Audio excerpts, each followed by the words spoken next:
송견, 인종 욕구가 모든 대립과 갈등의 원인이다.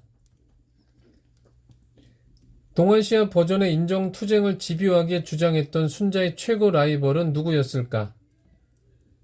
아니 정확히 말해서 순자로 하여금 공자로부터 향후 2000년 동안 동아시아 사회를 지배할 유학의 핵심 테마를 지키도록 강제했던 철학자는 누구였을까?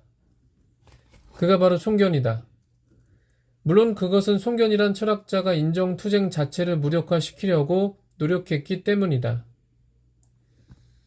사실 순자의 비난은 새로운 것이 아니었다. 맹자 고자 합편을 보면 맹자도 집요하게 송견을 비판하고 있기 때문이다. 그러니까 전국시대 중기를 대표하는 유학자 맹자의 눈에도 송견과 그의 사상은 비판의 대상이 될 정도로 대중의 지지를 받았으며 아울러 유학의 숨통을 끊을 수도 있다는 불안감을 야기하는 위험한 사유 경향으로 보였던 것이다. 불행히도 맹자의 비판에도 전국시대 후기 순자의 시대에도 송견의 영향력은 줄지 않았다. 그러니 순자의 사상을 담은 순자 정론편에는 송견의 핵심 주장을 조목조목 비판하는 흥미로운 대목이 등장하는 것이다. 아이러니하게도 맹자나 순자가 이처럼 송견을 공격하지 않았다면 지금 우리에게는 송견의 사유를 알려주는 자료마저 남아있지 않았을 것이다.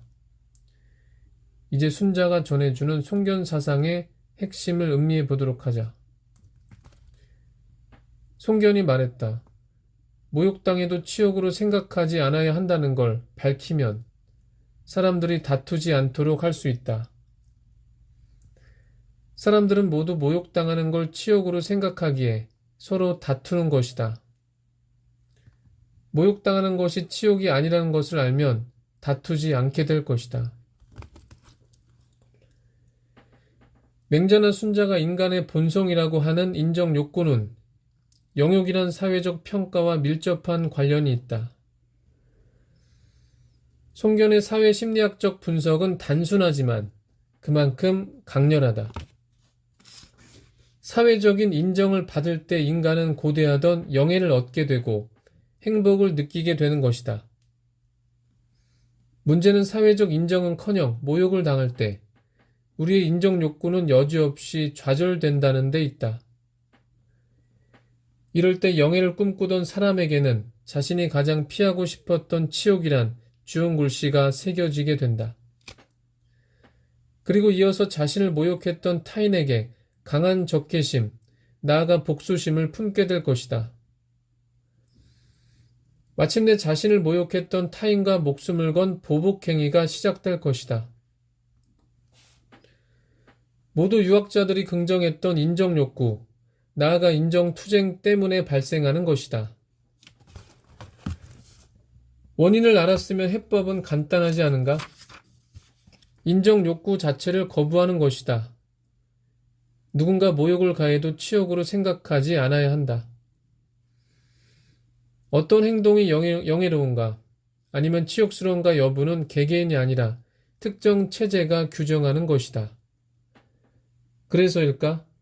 영예와 치욕의 구분 혹은 영예와 치욕의 내용은 시대마다 공동체마다 천양지차일 수밖에 없었다.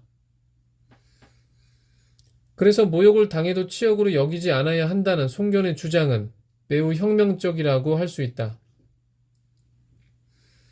그건 특정 체제의 명령 혹은 프로이트의 말을 빌리자면 내면의 검열 메커니즘으로 정착된 초자아의 명령 자체를 거부하는 것이기 때문이다. 서양의 마키아벨리도 그리고 동양의 한비자도 말하지 않았던가? 당근과 채찍 혹은 상과 벌은 체제가 개인들을 그 내면에까지 지배하는 핵심이라고 말이다. 어린 시절 우리에게 영예와 치욕을 가르쳐 주었던 상과 벌 혹은 등수를 매긴 성적표를 생각해 보라. 결국 1등이란 영예를 얻기 위해서 혹은 꼴등이란 치욕을 피하기 위해서 우리는 동료들과 경쟁했던 것이다. 성적만이 아니다. 권력부 평판 등등이 모두 마찬가지 아닌가? 모욕당해도 치욕으로 여기지 않는다는 송견의 생각은 상호 파괴로 귀결되는 일체 경쟁에 대한 거부 선언이자 동시에 우리를 훈육하고 지배하려는 체제에 대한 반역 선언이었던 것이다. 인정욕구와 인정투쟁을 거부하면서 송견이 반전 평화주의를 굳건히 견지했던 것도 이런 이유에서다. 전국시대 제자백과 사상의 전모를 알려주는 가장 객관적인 철학사 중 하나가 장자천하편에 전개되어 있다. 천하편을 집필한 익명의 철학사가는 송견을 다음과 같이 평가하고 있다. 송견은 모욕당해도 치욕으로 여기지 말아야 한다는 주장으로 민중을 다툼에서 구하려고 했었고, 공격을 금지하고 무기를 없애야 한다는 주장으로 세상을 전생에서 구하려고 했다. 이런 주장으로 세상을 돌아다니며 권력자에게는 유세하고 민중을 가르쳤다. 세상 사람들이 받아들이지 않아도 자신의 주장을 피력하기를 그치지 않았다. 비록 그래도 송견은 남을 위한 것이 정말 많고 자신을 위한 것이 정말 적었던 사람이다. 장자천하에서.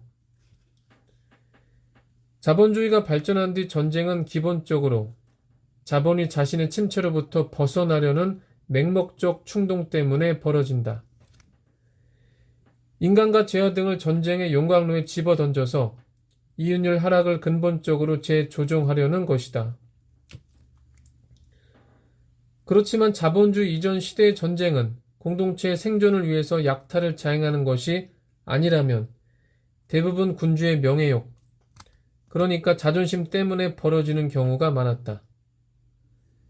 전국시대 중국도 예외가 아니었다. 당시 전쟁은 다른 나라의 군주가 자신을 인정하지 않는 걸 치욕으로 여기면서 발생하는 복수전의 성격을 강하게 띄었다. 와신 상담의 고사가 나온 것도 이유가 있었던 셈이다.